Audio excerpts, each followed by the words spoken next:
aí tem muito a ver também com a transmissão de imagem, né? Sim, sim. O trabalho dos caras da transmissão. Isso é um outro ponto que eu acho que essas duas pistas ganharam de Petrópolis. Que a transmissão A em transmissão de Petrópolis não Petrópolis. foi tão boa. Não, inclusive até a própria qualidade da imagem, né? Ela estava muito turva Sim. em alguns momentos. Sim. Aqui em Mariporã e Araxá a qualidade foi muito melhor. Sim. Aqui em Petrópolis, muita área de mata fechada, então devia ser difícil para os caras posicionarem câmera também, porque assim, quem fez a transmissão foi a Red Bull, que tinha experiência, né, na parada. E não ficou tão boa. Agora é a Warner, né, que pegou os direitos de transmissão. Warner Discovery. Warner Discovery. E a É Discovery. o grupo Discovery, né? E aí... Acho que é o maior conglomerado Vamos aproveitar então e já vamos entrar logo numa polêmica. Quando a gente estava com a transmissão da Red Bull, a gente tinha basicamente narrando e comentando pessoas do meio ciclístico. Sim. E eu lembro que haviam algumas críticas, principalmente a um narrador, que era uma narração. Não, os comentários realmente tinham um conhecimento ali envolvido que era um conteúdo rico. Né? Mas quando você ia para a parte da narração, era algo que, digamos assim, não era satisfatório. Ou seja, você tinha uma pessoa que conhecia de ciclismo, mas não entendia da técnica de narrar. Pelo que eu percebi agora pela TNT Esportes, o narrador era um cara profissional ali, mas... que não sacava muito do esporte. Eu queria a opinião de vocês em relação não a transmissão de imagens, mas a narração e aos comentários, ao comentarista ali. Não a pessoa em si, né? O conteúdo. O que vocês acharam? Melhorou ou piorou? Eu acho, cara, que assim, vamos fazer um retrospecto histórico aí da parada. Quando era Red Bull, era o Bart Brentjens e o inglês, qual é o nome dele? Eu não lembro o nome dele, mas é um barbudo, um cara... que é um cara que era do downhill. São dois caras que são ex-atletas profissionais, né? E que enveredaram para essa coisa da narração. Né? Mas aí você está falando uma narração... tô fazendo um retrospecto histórico. Internacional.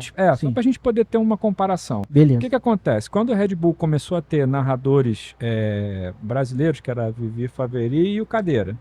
Antes do Cadeira, teve aquela que é a esposa do Salsa. Sim. Que a Ana, não sei o que, ela que fazia. Pois é. Assim, a gente não tem como comparar, Mineiro, em termos de experiência. Porque o Bart Brentjens e o outro cara já narravam, cara, há anos. Então, assim, os caras no início, eles também não eram tão fluidos na narração. Eles entendiam do esporte, mas eles não tinham o traquejo de narrar. Foram aprendendo. Então é injusto, eu acho, a gente comparar nesse sentido, entendeu? Porque falta experiência pro narrador brasileiro. Não sei se vocês concordam comigo, né? Tem que ter ano de estrada aí para fazer a parada. Eu acho que o que o Jorge está querendo dizer é mais ou menos sabe aquela história do treinador, né, do educador físico, que ele não entende nada de ciclismo, ele quer treinar um cara a ser ciclismo? Isso. O educador físico, para ele poder treinar para poder passar treino de ciclista e planilhar isso, ele tem que ter vivido o esporte. Sim. Então ele não vê, esses caras que o Jorge está querendo dizer é que esses caras que estão hoje narrando, principalmente o narrador que fez a narração das duas etapas de Mariporã de Araxá, ele não vive o ciclismo. Então ele não conhece. Ele fala em sprint no meio da prova. Ele não fala em sprint no momento em que você está realmente fechando a prova. Entendeu? Então acho que é isso que o Jorge está querendo colocar. E tinha uns comentários também meio nada a ver também, tipo, falaram do Lucas Schwarzbauer lá, que o cara tava com um koala Eu vi, meu irmão. Assim, acho que mas aí você já está jogando... né? É muito assunto mas aí você já está jogando pro lado do comentarista. Mas não, sim. Não, só digo assim, porque aí partiu do lado comentarista, né? Porque assim, eu não vejo sentido o cara falar isso no meio da narração da prova, entendeu? É totalmente fora de contexto. É bem provável que tenha sido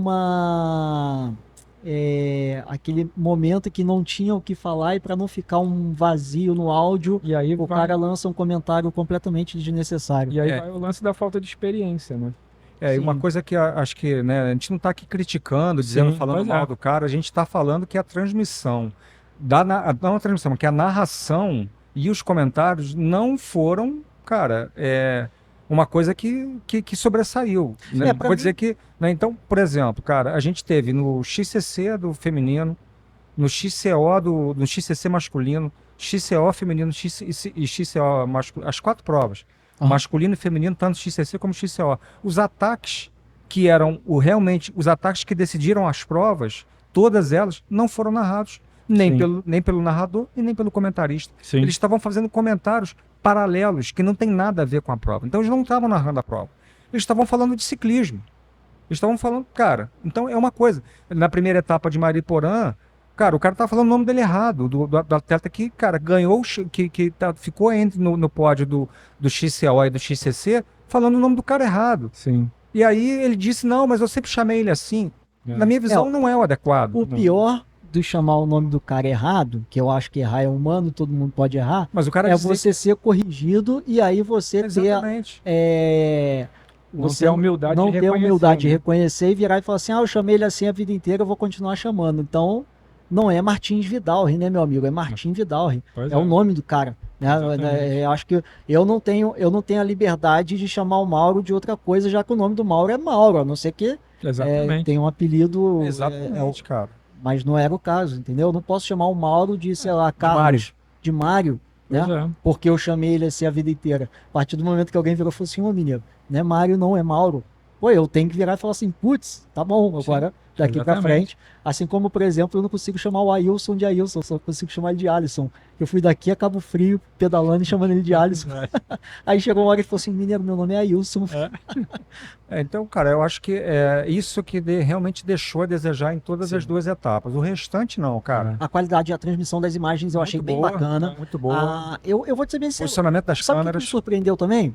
A telemetria, que seria o nome, a parte dos dados que são formados na tela ali, estava muito rápido, né, a informação de quanto tempo estava um de distância do outro. Eu acho que essa atualização estava bem bacana. Porque, pelo que eu entendi, a transmissão de imagem foi do Discovery, né? Foi.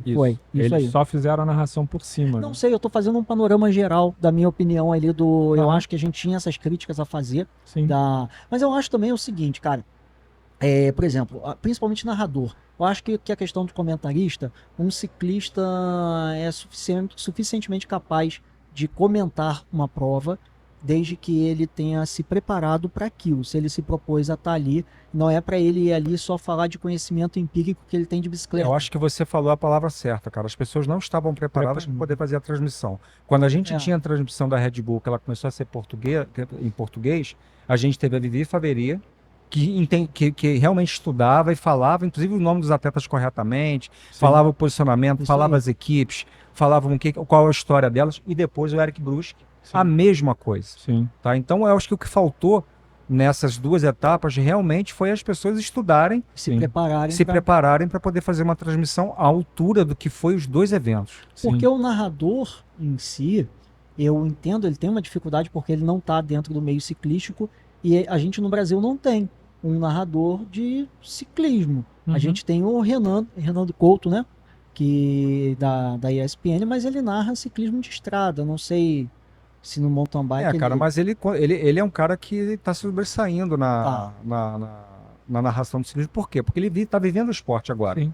Então ele conhece, ele estuda, ele realmente é um jornalista formado.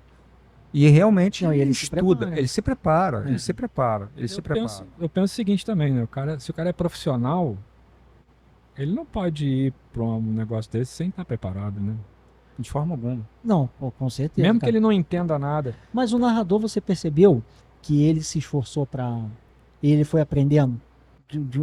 O último XCO que ele apresentou, ele já sabia o nome da galera. Evolução natural. Ele teve uma evolução, sim. Então, assim, É o lance da experiência, menino.